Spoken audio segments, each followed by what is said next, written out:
দোকানের এক প্যাকেট বিরিয়ানি মশলা দিয়ে যে এত স্বাদের বিরিয়ানি হয় আমি আগে জানতাম না। হ্যালো এভরিওয়ান, আসসালামু আলাইকুম। সবাই কেমন আছেন? আশা করি সবাই ভালো আছেন। আপনাদের দোয়ায় আমিও ভালো আছি। এই যে বন্ধুরা, আমি বিরিয়ানিটা বেড়ে নিচ্ছি। দেখতেই পারছেন বিরিয়ানিটা কত সুন্দর হয়েছে। আমি রান্নাঘরে চলে আসলাম। চুলায় আমি একটি পাতিল বসিয়ে দিয়ে পাতিলের মধ্যে পরিমাণ মতো তেল দিয়ে দিলাম।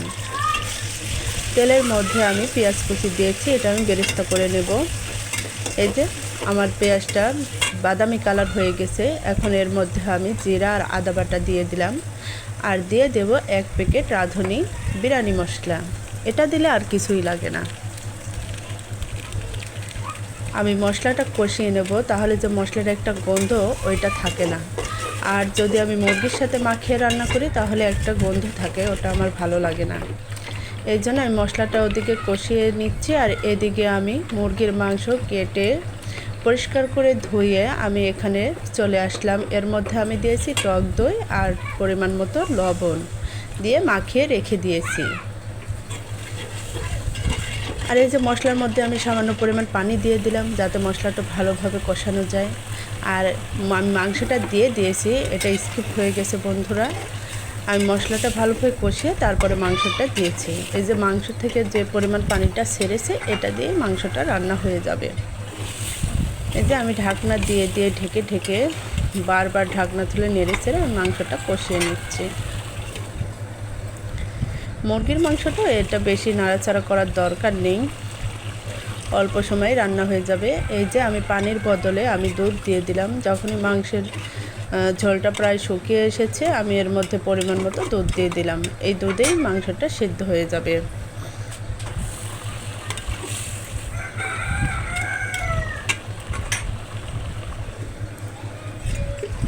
বিরিয়ানির মাংসটা দুধ দিয়ে রান্না করে নিলে খেতে বেশি মজা হয়।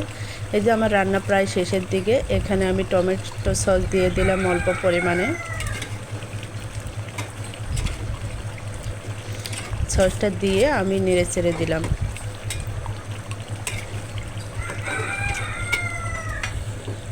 দেখুন মাংসের কালারটা কত সুন্দর এসেছে।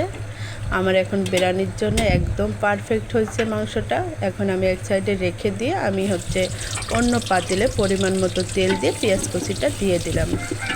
এটা আমি লাল লাল করে ভেজে তারপরে আমি চাল দিয়ে দেব। এই যে আমার পেঁয়াজটা ভাজা কমপ্লিট। এর মধ্যে আমি ফল, এলাচ, দারচিনি, তেজপাতা দিয়ে তারপরে নেড়ে ছেড়ে আমি চালগুলো দিয়ে দিলাম। চালগুলো দিয়ে আমি এখন কিছুক্ষণ নেড়ে চেড়ে নেব, তারপরে জলটা দেব। আর এর মধ্যে আমি দিলাম বাদাম আর আদা বাটা, জিরা বাটা। এটা দিয়ে আমি নেড়ে চেড়ে নিচ্ছি। আমি বেশি দেই নেই, সামান্য পরিমাণে দিয়েছি। এটা স্কিপ হয়ে গেছে বন্ধুরা। এই যে আমার চালটা ভাজা কমপ্লিট। এর মধ্যে আমি পরিমাণ মতো জল দিয়ে দেবো। চাল যতটুকু তার ডাবল পানি দিতে হবে। এই তো দিয়ে দিলাম। এখন বলক না আসা পর্যন্ত অপেক্ষা করব। এই যে বলক চলে এসেছে। এখন এর মধ্যে আমি ছোট্ট প্যাকেটের এক প্যাকেট গুঁড়ো দুধ দিয়ে দিলাম। এই গুঁড়ো দুধ দিলে খেতে বেশি মজা হয়। আর দেখেন কালারটা কত সুন্দর সাদা হয়েছে। আপনারা যেই বিরিয়ানি রান্না করবেন, বিরিয়ানির মধ্যে গুঁড়ো দুধটা দিবেন, দেখবেন খেতে অনেক মজা হয়। এই যে এখন আমি মাংসগুলো দিয়ে দিলাম, দিয়ে এটা আমি নেড়ে চেড়ে দিচ্ছি।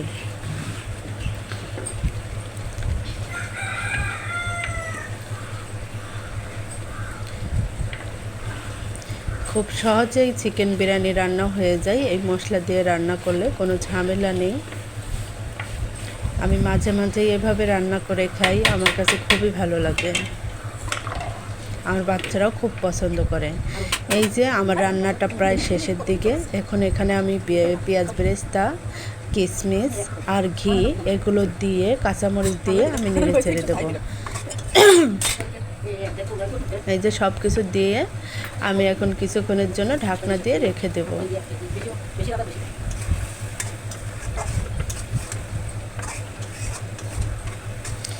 সত্যিই বলছি বন্ধুরা, বিরিয়ানিটা খেতে এত মজা হয়েছিল। আপনারা এইভাবে বিরিয়ানি মশলা দিয়ে কোনো ঝামেলা ছাড়া রান্না করে খেয়ে দেখবেন, খেতে অনেক মজা হবে। এই যে আমার বিরিয়ানিটা রান্না কমপ্লিট, দেখেন কত সুন্দর ঝরঝরে হয়েছে। এটা ঠান্ডা হলে আরও ঝরঝরে হবে। বিরিয়ানিটা একদম পারফেক্ট হয়েছিল। যাই হোক বন্ধুরা, ভিডিওটি ভালো লাগলে সবাই দেখে লাইক কমেন্ট করে পাশে থাকবেন। আমিও আপনাদের পাশে থাকবো। সবাই ভালো থাকবেন, সুস্থ থাকবেন।